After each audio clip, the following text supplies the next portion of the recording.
ధర్మిల.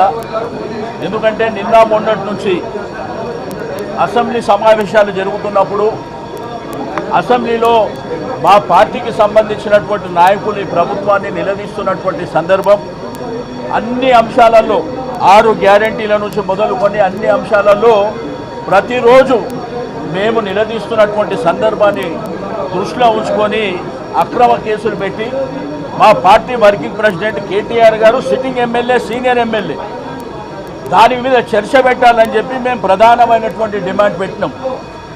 Speaker గారిని request చేసినాం, Bhubharati bill తర్వాత అయినా మాకు అవకాశం ఇవ్వాలని చెప్పి మేము డిమాండ్ చేసినాం.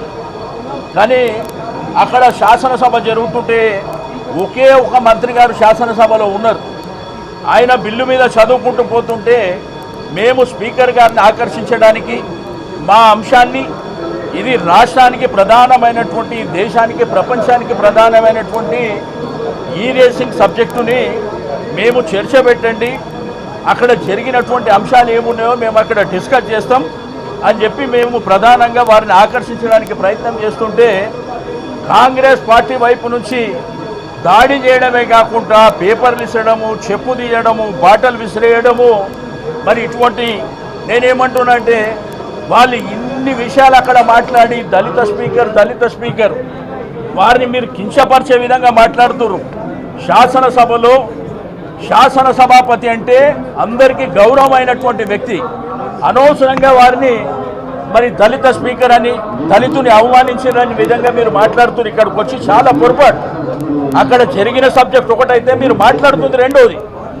ఆ తర్వాత మేము డిమాండ్ చేసినాం అక్కడ డిస్కస్ చేస్తామని చెప్పి వాళ్ళు అక్కడ వైపు నుంచి పేపర్ల మీద ఇసిరి కొట్టడము, రకరకాలుగా మా దగ్గర కూడా దళిత ట్రైబల్ శాసనసభ్యులు ఉంటే ఆ చెప్పులు చూపించినటువంటిది. అందుకే నేను స్పీకర్ గారికి రిక్వెస్ట్ చేస్తున్నా, ప్రభుత్వానికి కూడా రిక్వెస్ట్ చేస్తున్నా, శాసనసభలో జరిగినటువంటి ఫుటేజులని బయట పెట్టాలని చెప్పి డిమాండ్ చేస్తూ ఉన్నాం. రెండోది, ఇక్కడికి వచ్చి మా శాసనసభ్యులు తాగి వచ్చిందని చెప్పి ఆ విధంగా మాట్లాడినని ఇప్పుడే నాకు తెలిసింది. నేనేమంటున్నా అంటే గవర్నమెంట్కే మేము డిమాండ్ చేస్తున్నాం, దయచేసి గవర్నమెంట్ డాక్టర్లను పిలిపించి ఇమ్మీడియట్గా మా అందరి మీద ఇక్కడ ఉన్నటువంటి గౌరవ శాసనసభ్యులు మెడికల్ టెస్ట్ చేసుకోవడానికి మేమందరం సిద్ధంగా ఉన్నాం. మీకు చేతనైతే అది చేయండి. అనవసరంగా బట్టగాల్సి మీద వేయాలనేటువంటి కార్యక్రమం చేయడం, బురద జల్లేటువంటి కార్యక్రమం చేయడం, మీకు చెప్పడానికి ఏమీ లేక అనవసరంగా ఈ విధంగా దౌర్జన్యాలు చేసేటువంటి కార్యక్రమం, ఏదన్నా మాట్లాడితే కేసులు పెట్టాలనేటువంటి కార్యక్రమం చేయడం చాలా పెద్ద పొరపాటు. ప్రజాస్వామ్యం లోపల గడిచిన అనేక 94 నుంచి శాసనసభ చూస్తున్నాం. ఈ విధమైనటువంటి ప్రవర్తన ఎప్పుడు జరగలేదు. మేము అనేక సందర్భాలలో అక్కడ గౌరవ కాంగ్రెస్ శాసనసభ్యునికి అవకాశం ఇచ్చారు స్పీకర్ గారు.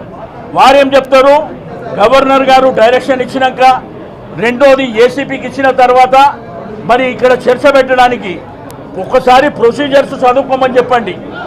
సిట్టింగ్ శాసనసభ్యుడు ఇక్కడ ఉన్న తర్వాత చర్చ పెట్టవలసినటువంటి అవసరం ఉన్నప్పటికీ ఇక్కడ చర్చ పెట్టకుండా మేము అన్ని విధాలుగా శాసనసభకు సహకరించడానికి మేము సిద్ధంగా ఉన్నాం, ఏదైనా డిస్కస్ చేయడానికి సిద్ధంగా ఉన్నాం. కానీ ఇది కూడా ప్రధానమైనటువంటి అంశం, రాష్ట్ర ఇమేజ్కు సంబంధించినటువంటి అంశం. ఈరోజు రాష్ట్ర ఇమేజు మన దేశం ముంగట, ప్రపంచం ముంగట పరువు పోయేటువంటి అంశం కాబట్టి దాన్ని చర్చ పెట్టాలని చెప్పి మేము డిమాండ్ చేస్తున్నాం. ఇప్పుడు కూడా శాసనసభలో పోయినాక దాని మీద చర్చ జరగాలని చెప్పి మేము డిమాండ్ చేస్తూ ఉన్నాం.